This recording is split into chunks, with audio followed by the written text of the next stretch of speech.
A coalition of civil society organizations has declared strong support for the chairman of the Independent National Electoral Commission (INEC), George Ojo Amopitan, condemning what is described as a sustained smear campaign against him. In a statement issued in Abuja, the Humanities, Welfare and Social Development Initiatives, alongside other groups, warned that attempts to discredit the INEC boss could undermine public trust in Nigeria's electoral system. Led by its national convener, Felix Atta, the coalition described the alleged campaign as a threat to democracy and the rule of law, urging Nigerians to reject misinformation. The group passed a vote of confidence in Namaputan, commending his efforts to promote transparency, electoral integrity, and adherence to constitutional principles.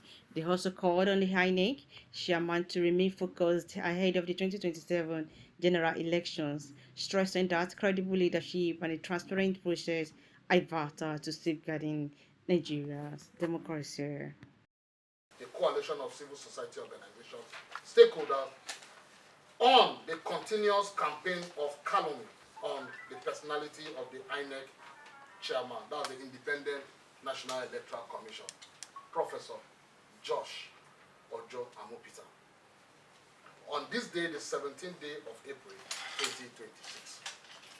Gentlemen of the press, ladies and gentlemen, the Humanities, Welfare and Social Development Initiative, which is a registered civil society organization with Corporate Affairs Commission, in collaboration with the Coalition of Civil Society Organizations, hereby expresses a strong concern on recent actions of some political elite class in the campaign of calumny against the personality of the INEC chairman.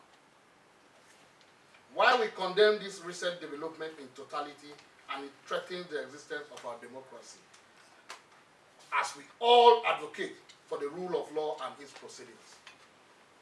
To this effect, we want to pass a vote of confidence in the leadership of the chairman of Independent National Electoral Commission, INEC, Professor Josh Ojo Amopita. We commend the chairman for his ongoing reforms and administrative policies aimed at strengthening electoral integrity, institutional transparency, and public trust in the Nigerian democratic process. His commitment in upholding the rule of law, particularly in respecting and obeying court orders, any sensitive matters such as the PDP crisis and the ADC crisis, reflects a deep regard for constitutionalism and democratic governance. Professor Amopita's distinguished career, including head of department, which starts as the head of department of public law and the Dean of Faculty of Law and Deputy Vice Chancellor at the University of Jos, as well as his reputation as a senior advocate of Nigeria, states a lot about his personality. Professor Josh Amopita is an erudite professor of evidence and corporate governance. This gives him a very wide experience in managing administrative crises. This underscores his capacity and integrity and intellectual depth in navigating complex legal administrative challenges. We therefore urge Nigerians to remain steadfast in supporting institutional reform, to resist distraction from political actors and agents of misinformation, who intends to undermine progress through blackmail and unfounded criticism.